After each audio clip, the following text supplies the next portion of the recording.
24 ore su 24, le notizie corrono più veloci sul web. Guarda le ultime news sulle web TV di TG Italia, TV Veneto e tvverona.com. Connettiti con Industria e Finanza, la cronaca del Veneto e la cronaca di Verona.com.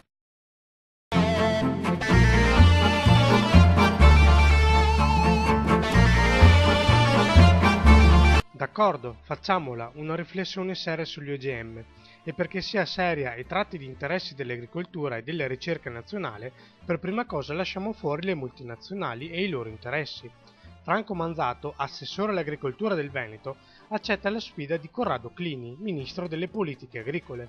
Ritengo Clini una persona intellettualmente libera, ha proseguito Manzato, ma mi pare che non conosca le implicazioni economiche della questione. Perché di questo si tratta. Vogliamo un futuro per l'agricoltura italiana e le sue imprese? E se lo vogliamo, quale futuro dobbiamo ricercare? Quello che dà immagine e profitto alle imprese agricole o al Made in Italy? Nuovo attacco di Federcontribuenti Veneto ad Equitalia. L'associazione sta preparando una raccolta firme per chiedere la chiusura dell'Agenzia di riscossione tributi. In particolare a scatenare la protesta sono stati gli ultimi aumenti ai contributi da versare in caso di richiesta di risarcimento. Se un cittadino ha pagato più tasse del dovuto deve chiedere il rimborso e per farlo c'è da pagare un importo proporzionato all'ammontare della richiesta. Portavoce dell'ennesimo attacco è Marco Paccagnella, presidente di Federcontribuenti Veneto, che propone anche un'idea alternativa. Faremo la prima iniziativa la settimana prossima con un banchetto, presumo se la questura ci dà il permesso, davanti a Equitalia per la raccolta firme e poi avremo un appuntamento fisso in Piazza delle Erbe a Padova. Equitalia la può sostituire direttamente chi è il mandatario, praticamente l'Agenzia delle Entrate, si fa il proprio comunque reparto per il recupero dei propri crediti come lo può fare l'INPS e tutti gli altri che utilizzano Equitalia. Equitalia comunque è inutile, uno perché aumenta i costi per il contribuente e anche per l'azienda e poi il servizio che danno, come chi l'ha provato comunque lo sa come funziona. Volotea, la compagnia low cost di Venezia per le piccole e medie città europee, mette in vendita 10 nuove rotte dall'aeroporto Marco Polo. Corfù, Heraklion, Kos, Mykonos, Rodi, Santorini, Alghero, Lampedusa, Valencia e Spalato. I voli sono in offerta da oggi su www.volotea.com con tariffe a partire da 19 a tratta, tasse incluse. Sale a 24 il numero di destinazioni proposte dal vettore dello scalo lagunare. La compagnia diviene così, a sole 3 settimane dalla data di inizio della sua attività, prevista il 5 aprile, il vettore con il maggior numero di destinazioni offerte dal Marco Polo. Delle 24 destinazioni complessive, 19 costituiscono rotte nuove per il Marco Polo, servite unicamente da Volotea. La provincia di Verona si dimostra essere un ente virtuoso in regola con tutti i parametri della finanza pubblica.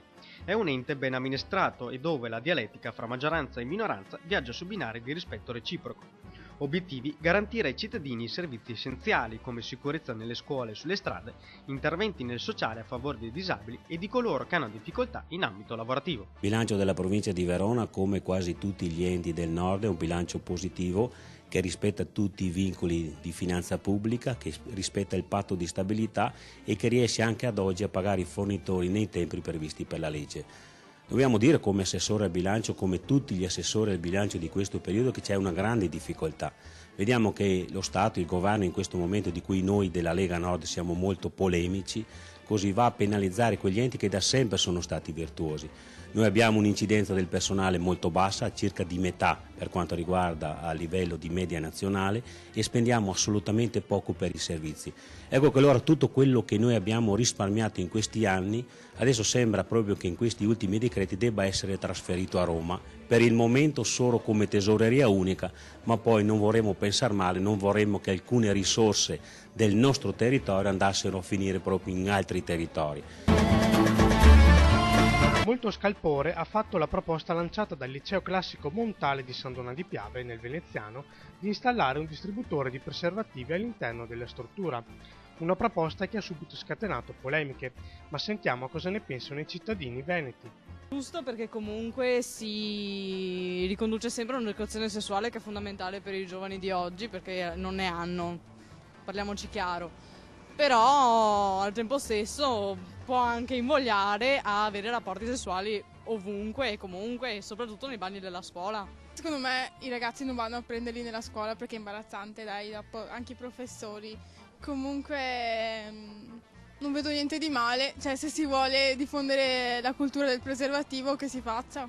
Penso che non sia un'ottima idea, in quanto prima del distributore di preservativi andrebbe esercitato cioè andrebbero fatti dei corsi sull'educazione sessuale prima di pensare ai preservativi nelle scuole. Potrebbe comportare probabilmente a un'abitudine anticipata, a un sesso spregiudicato. Non mi sembra una cosa che vada d'accordo con la scuola. Non credo che questo sia un mezzo educativo. Educare alla sessualità non è educazione all'uso del preservativo.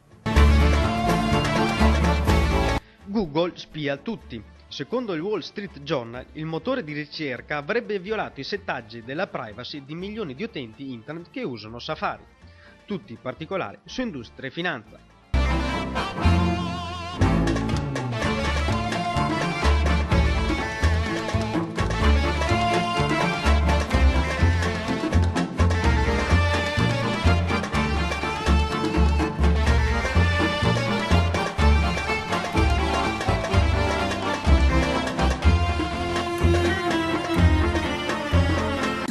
24 ore su 24, le notizie corrono più veloci sul web. Guarda le ultime news sulle web TV di TG Italia, TV Veneto e tvverona.com. Connettiti con Industria e Finanza, la cronaca del Veneto e la cronaca di Verona.com.